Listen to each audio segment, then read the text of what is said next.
I'm Coach Tarek. And I'm Vanessa. And I'm Paul. We are your movement experts, and we are here to educate health and fitness professionals with the tools to create real change for and within the industry. Welcome back to Purpose Driven Movement. It's Vanessa, one of your co-hosts, and I'm here with Tarek. Hello. Hey, Vanessa. Today's guest is Chris Duncan. Now, I'm not super familiar with Chris. Can you give me a little background about him and tell me a little bit about your chat? Yeah, sure. I've known Chris for a number of years. He's done a lot of the FTI programs, and most importantly, he's actually implemented it successfully. He's been in the industry for 25 odd years, and he's a very good example of someone who's had longevity, who's also evolved. And essentially his topic was all about back to the basics. The idea of back to the basics is don't get too complicated with programming and really get back to the basics insofar as connecting and communicating with clients and how that really is important as a hinge for successful relationships with clients. One of his other messages, Ness, is that growth and learning is important. It has always been important to him, but he specifically seeks out skills that will help improve him. That's the main difference. Very good chat, and again, very good insights in this conversation. I love that concept. I think it's so easy to overcook things in our industry, or even just for yourself, just to go into like that minutia level detail, and you can get a bit lost in it. And it's really nice to hear that that's the topic of discussion for today. I think that's awesome. Yeah, back to the basics. All right, strap in. It's time to get going. Hello, folks. It's Tarek from the PDM podcast, and today I've got another amazing guest. We've been rolling out the red carpet for quite a few guests, and in particular, I'm thrilled to have Chris Duncan on to discuss his journey. And Chris Duncan hails from CD Fit and Well. You could probably guess what CD stands for, Chris Duncan. So Chris, welcome on the show today. Thanks, mate. Great to see you again. Yeah, likewise, mate. It has been a number of years, I think 3 years almost, where we've all shared this sort of COVID journey, at least through those first 3 years. I'm really keen to hear how you've transitioned. I know you, like many high performers, have been really at it. And prior to coming on this show, we had our discussion about burnout, which may factor in as a topic at some point in this conversation. But as it stands, today we're going to be talking about getting back to the basics is all about. So really keen to really introduce that topic to the listeners, get you to talk more about that broad topic. As you said, it is a big, broad topic. And I guess, as you said, I've been doing this for a while now. And I mean, my journey went from starting out, and then you build in and your business takes a direction, and you see things and you learn things. And I guess when we all, like last time we were together, when sort of COVID hit, I sort of sat back and took a really big, hard look at what I was doing and on the verge of burnout and everything else, and just sort of looked at it and went, well, what works and what doesn't? And this concept of back to basics just resonated with me. And I'm sure we'll get into it, but part of the chat we'll have today, I hope, will be from two aspects: from a client's point of view, and anyone on a wellness journey, be it with a coach or just wanting to improve the quality of life, but also from that PT business. I've spent the last sort of 15 months or so mentoring junior trainers in the industry, and it's given me some really big insights on the importance of back to basics from the business model as well. And it's amazing how they intersect. And if, I guess from my point of view, if the industry can get more focused on the basics, both clientele and trainer will succeed. And as the greater, people in general will just be a greater experience and be better and healthier people. Glad that we've introduced this in such an importantly grandiose fashion. Now, perhaps if we start with the back to the basics from a business PT perspective, we'll launch into that, and then we'll no doubt go into the client's perspective. I live in Western Australia, and before I moved, I was a teacher for one of the big RTOs. And I started that because I'd been a trainer for sort of 15 years and wanted to instill some of what I'd learned. And very quickly, what I saw is these young men and women would come out of the qualification, and it was just all about what's sexy. What can we show that's, how do you stand out? I guess, you look at the big box model, the big box gyms and things like that. How do I make myself stand out? And I think that's potentially a bit of a flaw in some of the fitness business model. wanting to, be finance driven or business driven. And then as I was kind of, mentoring these young trainers, I saw that they'd come out and just want to just show everyone what they'd seen, or probably a little bit critical of social media throughout some of this chat. But I think that's got a lot to do with it. We see things and people become social famous. And I guess the only way to do that is to do something that's different. And unfortunately, that risk reward model, or is it really in the best interest of the client? And I think what was really important was when I saw these young trainers that I was working with, I wanted to really sort of help them reel it back in and just go, look, progressive overload, repetition, all that kind of boring stuff that it's viewed potentially as boring is where success is at. And if we can, I guess, make that sexy, then I think we can get a bit more success. And so from a business point of view, I've really tried to instill in the groups that I'm working with that it's okay to regress, find the basics, and program based on what the client wants, not what we think is important to them. It sounds like it's almost a reminder, an essential series of reminders through this mentoring process, because you think about it, right? From a context in Australia, we're both from Oz, and we know that it's quite rigorous. There's a Cert 3, Cert 4 process. However, I know that's changed recently with a more broadened out approach, but they're churned and burned in 8 or 12 weeks. So is that partly to blame, you think, on one hand, or is it the expectations in general that to convey yourself as a personal trainer, you need fame, you need some sort of fame in social media? Can you talk about those two elements? Well, what I was saying is you were spot on with both of those. The course is an 8 to 10 week course, and 8 to 12 week course. But it's also sold as the industry can be really glamorous. And not to say that it's not, you can write your own hours and your own charge rates and everything else. But that's where I think like an apprentice would do an apprenticeship to earn the stripes. I think that comes with experience in the industry. And so one of the downfalls is when it is sold as this glitz and glamorous thing, you then have to, I guess, like you were saying, you have to stand out or sell yourself as, I have this something special to show. Now, if you haven't got a backlog of social proof or examples of where you've achieved, where your system works, I guess it's quite hard. And from a business model point of view, I guess that is the downside for these junior trainers.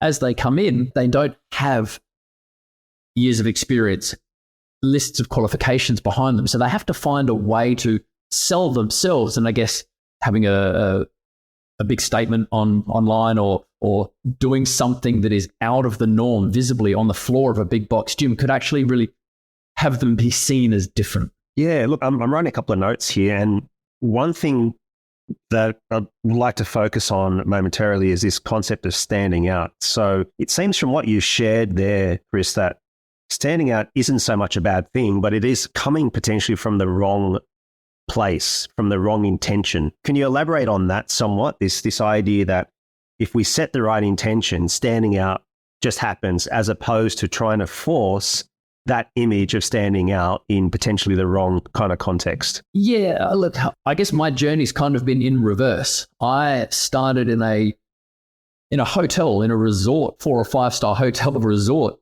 Went from that to a private studio where I had been approached to come across and help start up a private studio. I went from that to cruise ships, and then went from that to a franchise model business, where I then ended up in the big box, having done 15 plus years that had my own. So yeah, about 19 years into the industry is when I actually joined the big box gym, whereas most people would start there. And it's not until I got into this big box model where, there are 15, 20 other trainers, and then there's somewhere between 2,000 and 4,000 members. And then all of a sudden, we're all in the same uniform. We all kind of fit that general model of, the trainers are there. And I started to really notice that people were finding ways to stand out in the sea of normality within the club. And that's where examples of, I guess, like I said, there's some of those risky movements might have been added in, or, people would pick, I'm guilty of this, would pick a particular area where I was very visible all the time. And I guess it can be done, But it's kind of really beneficial if you can do it in a way that's with the client's best intentions. And I guess that's kind of where this whole back to basics model came from as well. Working with what is important for the client more so than us as the trainers with the business model trying to stand out. Because I believe if you get the client results, I guess one of the great ways you can stand out if you are successful without being over the top is by everyone seeing your client's results, or by seeing the same people coming back to you over and over again and achieving progress, be it strength, mobility, movement, pain-free life, or weight loss, depending on what the client's goal may be. Yeah, terrific. That's laid out wonderfully. And in regards to, we can now probably segue nicely into the client's perspective. We could see that the PT, the business owner's perspective, it could be quite alluring, right? Like to think that there's this momentary fame, or there's this allurement to say that, well, if I have, if I showcase things on social media that give me quick fame, then it's going to make me an ultimate trainer, for example. So we sort of covered a little bit of terrain on that side of things. My thoughts are this, Chris. So, and I've been a trainer for over 20 years now and have evolved throughout the industry like yourself. So I found that years gone by, there were expectations that the client had, right, around image, very at a quite a superficial level, right? So their expectation was, for example, and this comes into personality types as well somewhat, but the session has to be hard. I need results. I need to make sure that in 8 to 12 weeks, like, I'm transformed. So there's some of the thoughts that I have from experience. What about your perspective on the client's perspective and some of your experiences that you could share with the audience, the listeners? Yeah, look, I think that expectation, or that preconceived idea of what working with a trainer was, has sort of twofold. I guess the expectation was that we were all gym rats that lived super clean and did nothing but, sleep and live on coffee and train all the time and do all this regimented lifestyle. And, we'd go to, I host a Christmas function every year for my clients and then the surrounding trainers and everything else. And they might see me have a beer in my hand. I'm like, oh, you can't do that. You're the trainer. And I guess that's, I started in the 90s. That was so the image that we were these health freaks that just lived to be super healthy. But then, there was that concept from the trainer's point of view, or from the client's point of view, that the no pain, no gain, you've got to really put it in to get it out. And I guess that has now evolved into, instant gratification, that 28-day results. You can do it all with 15 minutes a day, will change your life, and that sort of thing. And touching on what we were discussing before, I guess that if we can instill that in both trainer and client, that if we can just get back to the basic concepts, sleep well, deal with distress, hydrate, make a concerted effort to eat well, movement can be one of the last things to implement, but also if it's done well and consistently, the results are going to come and it becomes part of your life. And I think one of the big downsides of that previous mindset of, no pain, no gain, or you have to come in and get flogged. You're too sore to get the milk out of your fridge for 3 days. There's no way you're coming back to the club for 3 days at least, if at all. So I guess by having this basic concept, or working with the basics, consistency is probably more likely to be there. Therefore, the results are naturally going to come because you're consistently doing what you should be. Check out FTI's latest offer, which is 15% off of any of our online courses. Simply go to www.functionaltraininginstitute.com and input PDM15 at cart checkout. Can you share any strategies that you teach PTs to kind of frame these, or even pre-frame to clients around expectations? We are in a business. I have a mortgage. I have an X amount of bills, so I do make money off what I do. And we have to acknowledge the fact that this is a business. So once we get scared of that, once we get stop being scared of that concept that yes, we do have to sell, get that out of the way. And then if we acknowledge that if we educate the client or the trainers properly and remove this expectation that it's going to happen quickly. Okay. One of the big things, I did a workshop with 3 of my trainers a couple of weeks ago, and broke down this concept of goals. And, we sort of said, okay, I'll use weight loss for an example. Let's say a client came and said, I want to lose X amount of weight. We workshopped this concept and said, okay, I want to lose this much weight. We said, what do you, is there a goal? Is there a time frame? What's realistic? And we toed and froed over it. And if the client said, okay, we knew that realistically it might take 6 months. If we could get 4 sessions a week and eat well and sleep well and everything else, in 6 months you should have your goal.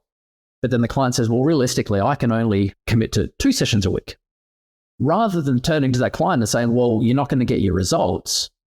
Look, no worries. We're going to have to readjust the parameters somewhere, and your 6-month goal may be a 12-month goal. It's not to say it won't happen.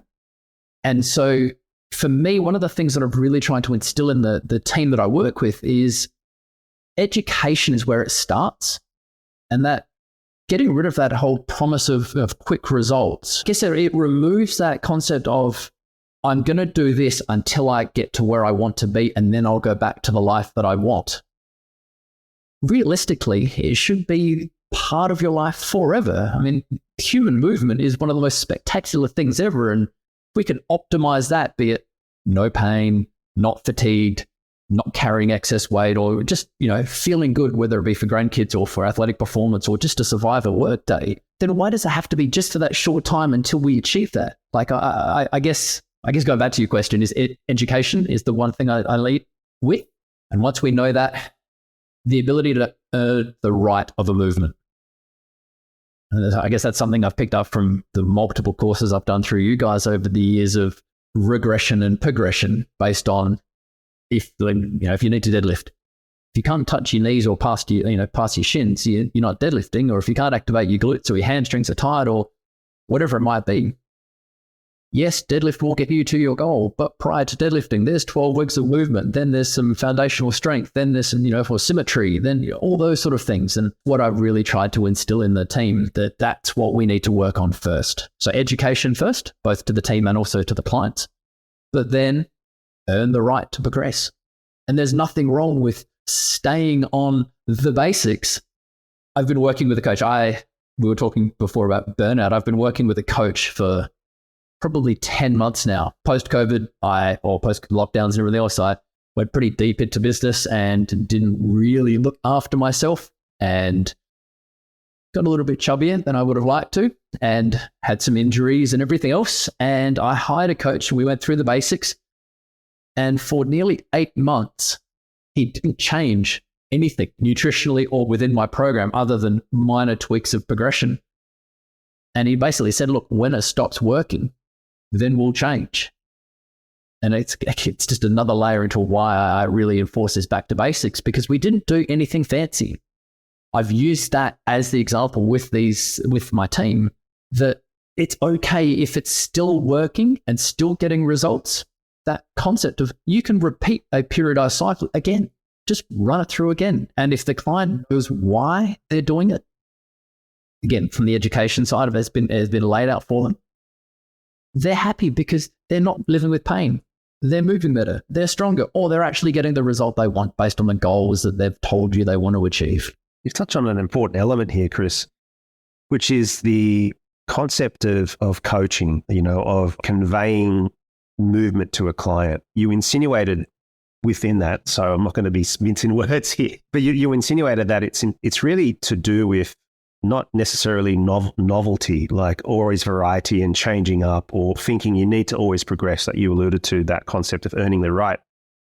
What's interesting here, though, is the concept, the idea that less is more. However, we want to make that interesting. We want to make that more of almost a journey that is one of experiences that the client and the trainer together manufacture.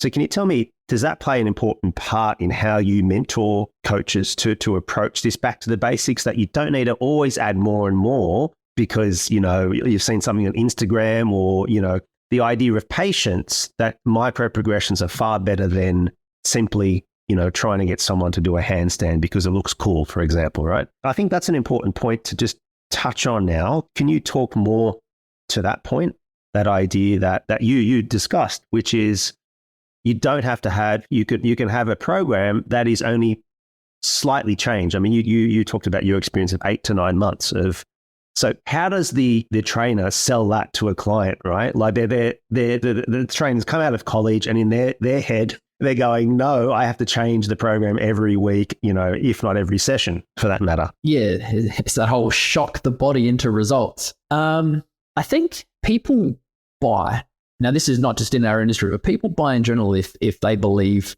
what the person is telling you. And so if you can with certainty say, I understand that you want to be at X by Y. In order to do that, and if they can show a clear progression and say, this is going to work because we are going to do A, B, C, D, and as a result, X will come. And then by tracking, our mutual friend, Dan Henson always says, data drives direction. If they can show these progresses along the way, fitness testing, photos, measurements, whatever it might be, they can show that it's working, then the client has bought in. And so I think if the trainer has enough faith in themselves and their knowledge, and they believe from the certification or the qualifications they've done, and obviously they need to do additional courses post-qualification. The Cert 4 is the introductory course so that they can specialize in cueing, in coaching, in different modalities, be it functional training and things like that. If you believe in your system and believe in your abilities to say, I'm going to get you here and this is what we're going to do. The best way, and one of the things that I've worked with my guys so much on is just regressing back to what are the basic movements. I mean, we squat, we hinge, we rotate and those sort of things. So quickly we want to progress into some sort of, variation on a front squat or an overhead or something like that. If we want to look at functional in the true functional sense of the meaning, sitting down and standing up is still a squat, but it's also the most functional thing we can do later in life, but also to begin. So why can't we just show that? And why can't we progress from that? If someone is struggling with that process, an achievement, tick it off, it might be 10 weeks, but guess what? You squatted down to 90 degrees without assistance. You might use a suspension trainer or sit to a box, and then next thing you know, you hold a kettlebell. Massive progression. But I'm pretty sure if they've done that 2 or 3 times a week consistently and then continue to move, whether it's walk the dog or kick the ball with the grandkids or whatever it might be, they will be seeing results. We haven't broken them. They might be a little bit stiff or sore after the occasional session. And you said before, finding ways to make it enjoyable, that's where the coaching comes in. Making them want to be part of you, being part of a community, finding little ways to, very rarely will they remember the middle of the workout. They'll remember the last thing you did. So if you can have a bit of a laugh, have a bit of a play, get them sweating, oh my God, high fives and that sort of thing, they leave remembering that.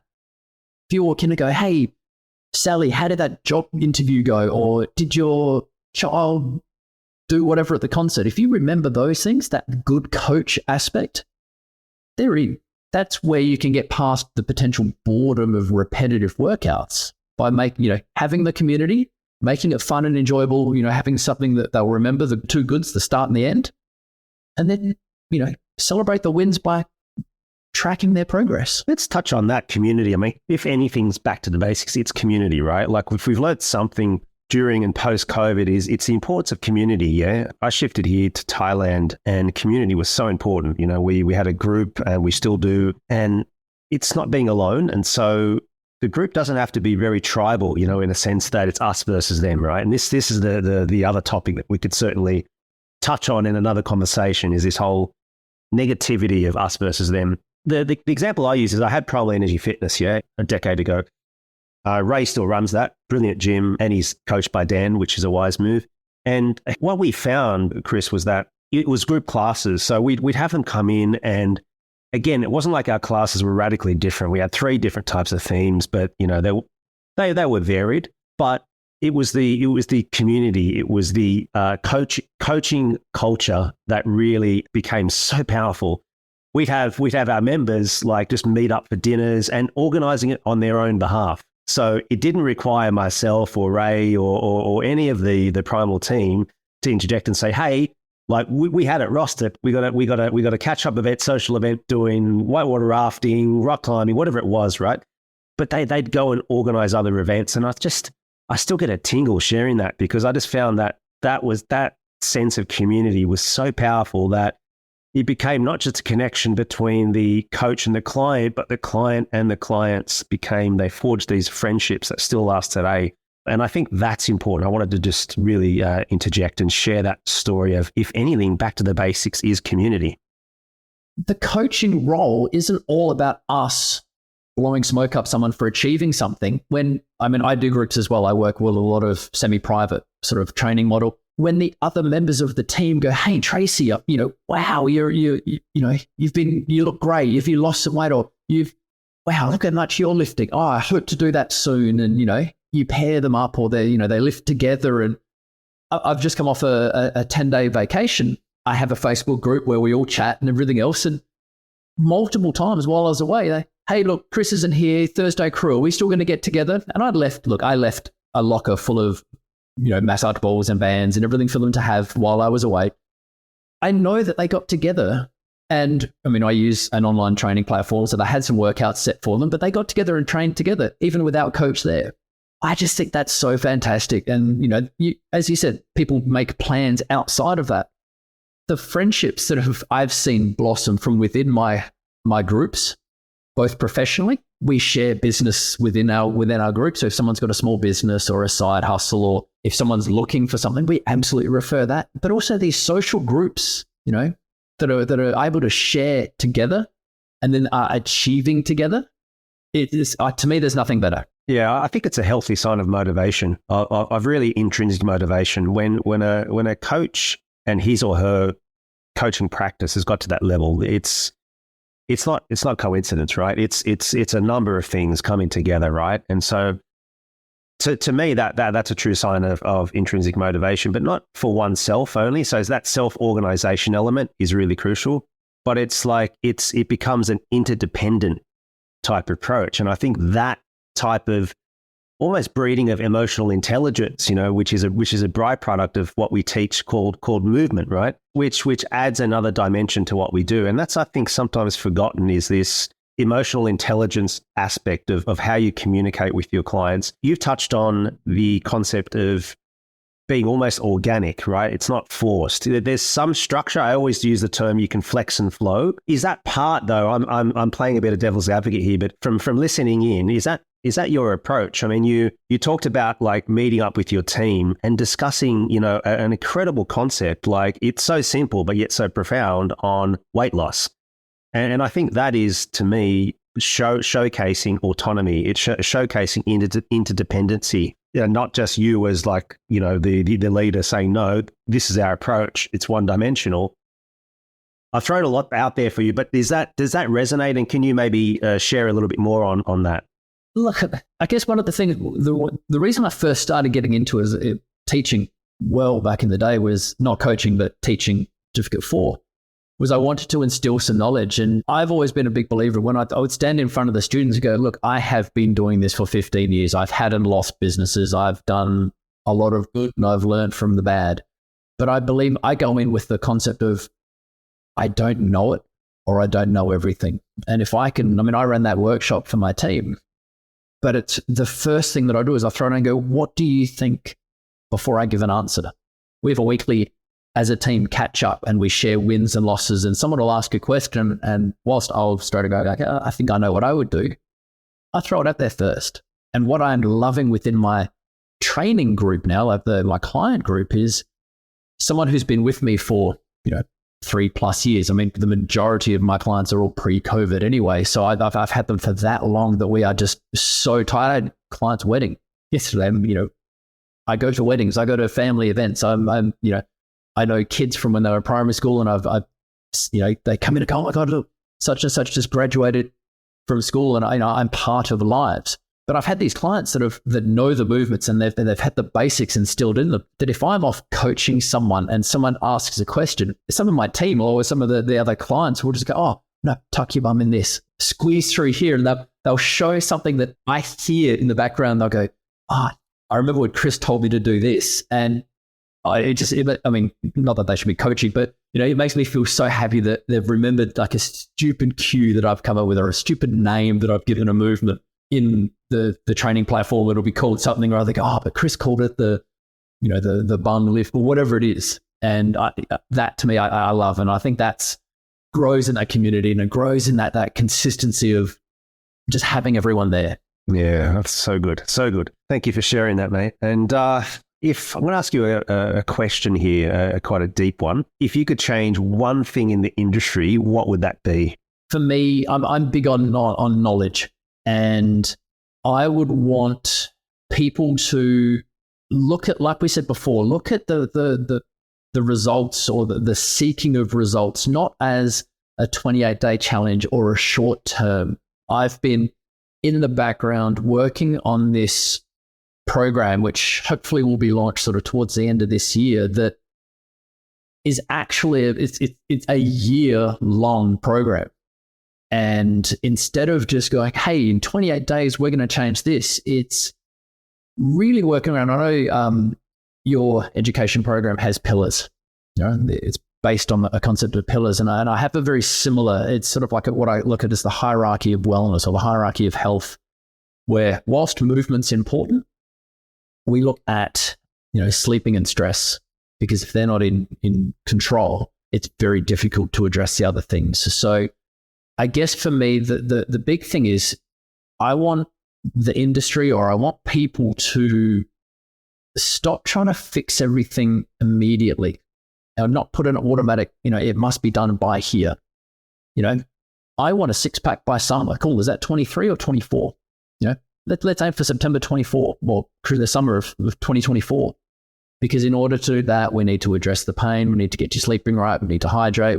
You've got that niggle in your shoulder. Oh, look, all those kind of things. So I guess if I had to change one thing, it would be, it's going to sound sort of odd, but remove ego and money from it. Whilst again, I have a mortgage, I have to pay bills, but rather than looking at it as what's my next financial achievement? What am I striving for? Or do I want to win the internet? As Jonathan Goodman always says, stop trying to win the internet. Take ego and money out of it and sell success being achieving, being able to sleep a full 8 hours or getting up, and breaking it down into these basic, the hierarchy, the sleep health, sleep stress, hydration, food, and movement, and ticking off each of those and understanding that if you want to get to that big goal, whatever it might be, that there are so many incremental steps prior that go into that. We probably see it as, an A and B journey, when really it's an A to Z lifetime of progress. A, B, join gym, lose weight. A, B, hire a trainer, build muscle. It's not. So I would love to see those two things be separated from the forefront of the industry and actually do it for results, be it your own personal business results or your clients' goals results, and just, progress slowly by using the basics. Not to say you can't do big fancy powerful movements or big dynamic movements. Yeah, I'd say that epitomizes the growth mindset, as Carol Dweck would say in Mindsets, the book. So true, isn't it? And I think sometimes years of wisdom, and I think does that. I mean, you and I have been in the game for a long time. You longer. This is your fourth decade. I just counted. I was like, hang on, 90s, noughties. Like, man, that's amazing longevity, And I really, hats off to you for this success. And I think that's it. It's the long game. It's either you play the long game or you play the short game, which may have its time and place. And I think ultimately standing out is standing out, I think, if you shine through with your character strengths and your values, your mission and the purpose. I think that really epitomizes the conversation that we've just had, Chris. It's more based on, it's a values-driven, mission-driven approach to standing out, as opposed to kind of all of the fluff, because that sits underneath, right? All of those layers of fluff. And I suppose we need more mentors in the industry. We need more people like yourself standing up and providing these concepts, whether it's back to the basics, or whether it's creating a longer form approach. The 12-month program sounds fascinating, but having these kind of this growth-minded, success-minded mentality, that kind of the client builds the trust with the coach equally, and that they go on this incredible journey together. And I think that's what breeds longevity. I mean, you're a case in point. I am as well, and there's many that we know who have been in the game for more than 10 years. And I think what would you give as advice to those now that are either listening, that are thinking about coming in the industry, or that are very green? They're either studying or coming into it. What's a final piece of advice? Have a coach in everything in life. I've had business coaches, I've had mentors for years now. I mean, it's fair to say, as you so nicely pointed out, I'm over 4 decades. I have worked in the industry. I'm early 40s, so we'll leave it at that. But I have a coach. I have a coach for training. I have a coach for my nutrition. I have a business coach. And I have people learning from me, and I'm learning from people. And I think that's so important. So if you are starting in the industry, learn from someone. The first thing I ever did when I first gym I ever worked at, they had 3 different types of trainers. There was the boss, who was an exercise scientist, honors in exercise physiology. There was a bodybuilder and a university qualified football, sports scientist guy. And so we had athlete, bodybuilder, and scientist. And I paid each of them for a personal training session Monday, Wednesday, and Friday for the first 6 months of me being in the industry. And it gave me this sort of rounded perspective of, here's how the builder does it, here's how the athlete does it, and here's what the science person does.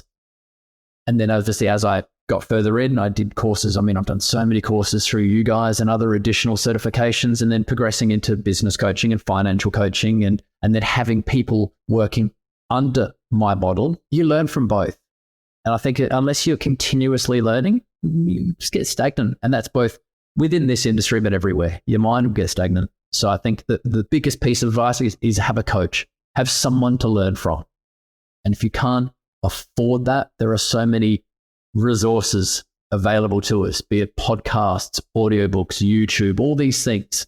Do a bit of research, make sure the person you're listening to is worth the words they're saying. But What are you saying?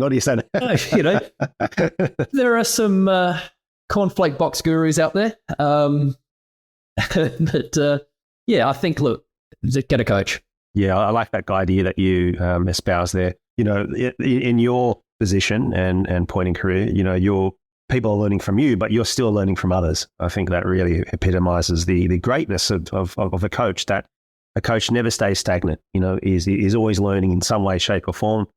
I'm the same as well. So yeah, kudos to you, mate. And that's great. Terrific advice to anyone out there who's either been in the game for a long time and they're probably feeling stagnant. And it's almost like, yeah, here's a little wake up call, shake up call.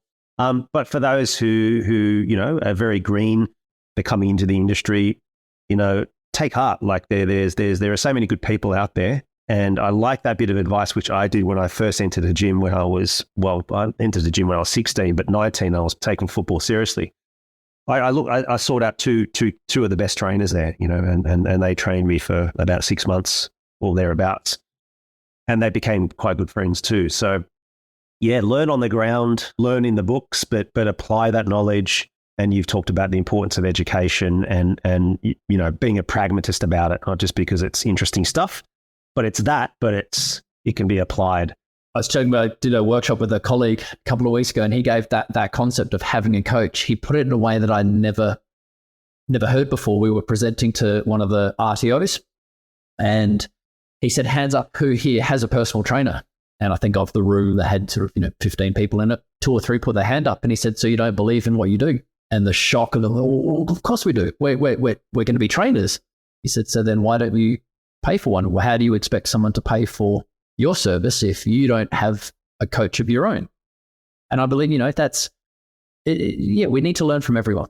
And I thought when he said that, I was like, wow, after all these years, that was, I learned from someone else. You always should be learning. Now, the audiobooks and the podcasts I listen to, probably not what someone starting up should do. I geek out on heavy science. I have a science degree and I geek out on some biology stuff. You might just look at some basic movement patterns. Start there and the back to basics. And as you get a greater skill set and you've mastered the basics, you can progress and then expand out into modalities, be it kettlebell, functional training, movement, nutrition, sleep, whatever it might be. education should be back to basics and progression, no different than your business, no different than the client journey. Totally. Yeah, you've got this rich layer of experience and of learning, and eventually you might gravitate to a particular area, a niche. It could be a type of sport or activity or, yeah, no, very sound advice there. So Chris, thank you, mate, for your energy, your passion, your wisdom. How would people find you? What's your social media handle? So it's cdfitandwealth_.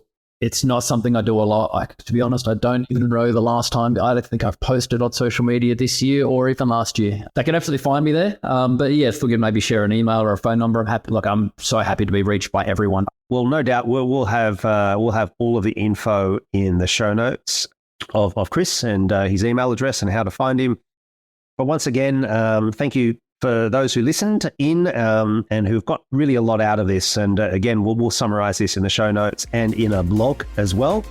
But Chris, thank you so much, mate, and keep doing what you're doing and being great, yeah? Oh, my pleasure, mate. I look forward to chatting again. From the bottom of our heart, thank you for being a part of our podcast community. We work hard to create content that we hope you enjoy and find valuable. If you haven't already, we would be honoured if you would consider subscribing and following us on your favourite platform. That way, you'll never miss an episode and you'll always be the first to know when new episodes are released.